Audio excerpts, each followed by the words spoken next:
Quarta, 1º de março. Verso para memorizar. Tenham cuidado e não se deixem dominar por qualquer tipo de avareza, porque a vida de uma pessoa não consiste na abundância dos bens que ela tem. Lucas 12, 15. Ananias e Safira. Era um momento emocionante para se tornar membro da igreja. Após o grande derramamento do Espírito Santo, no dia do Pentecostes, os apóstolos pregavam o evangelho com poder e milhares estavam se juntando à igreja.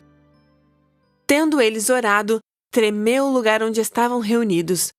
Todos ficaram cheios do Espírito Santo e, com ousadia, anunciavam a palavra de Deus. Da multidão dos que creram, era um o coração e a alma. Ninguém considerava exclusivamente sua nenhuma das coisas que possuía.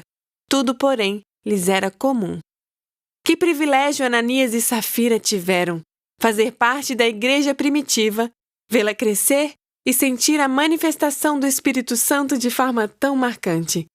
Não havia nenhum necessitado entre eles, porque os que possuíam terras ou casas, vendendo-as, traziam os valores correspondentes e os depositavam aos pés dos apóstolos. Então se distribuía a cada um conforme a sua necessidade. Foi nesse cenário que Ananias e Safira, obviamente impressionados com o que estava acontecendo e querendo fazer parte dessa comunidade, decidiram vender alguns bens e contribuir com os lucros para a igreja. Até aí, tudo bem. Ouça Atos 5, 1-11.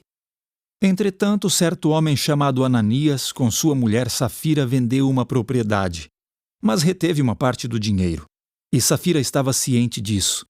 Levando o restante, depositou-o aos pés dos apóstolos.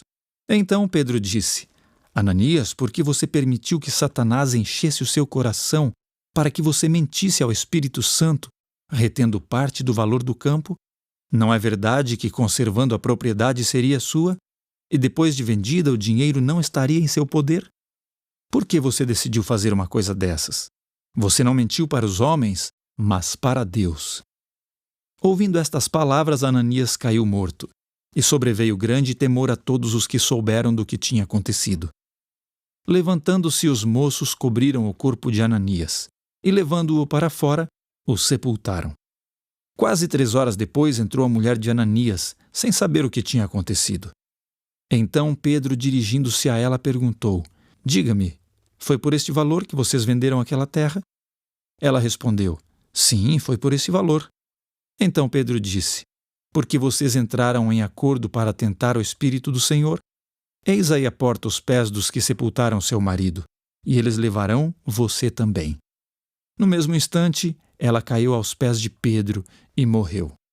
Entrando os moços, viram que ela estava morta e, levando-a, sepultaram-na ao lado do marido. E sobreveio grande temor a toda a igreja e a todos aqueles que ouviram falar destes acontecimentos. Pergunta 5. O que você acha que foi pior? Reter parte do dinheiro ou mentir? Por que uma punição tão severa? No início, parecia que eram sinceros em seu desejo de doar para a obra.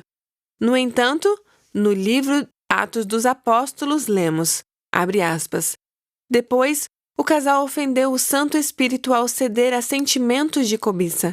Começaram a lamentar o fato de terem feito aquela promessa e logo perderam a suave influência da bênção, que lhes havia aquecido o coração, com o desejo de fazer grandes coisas em benefício da causa de Cristo.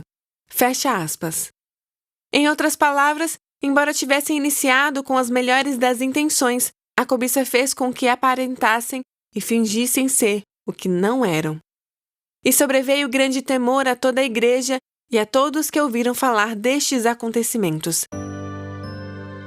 Depois desse incidente, todos certamente devem ter sido mais cuidadosos ao devolver seu dízimo. Mas esse triste relato não foi incluído na Bíblia como um aviso sobre a fidelidade nos dízimos. Em vez disso, ele nos leva a pensar na seguinte pergunta: até onde a cobiça pode levar?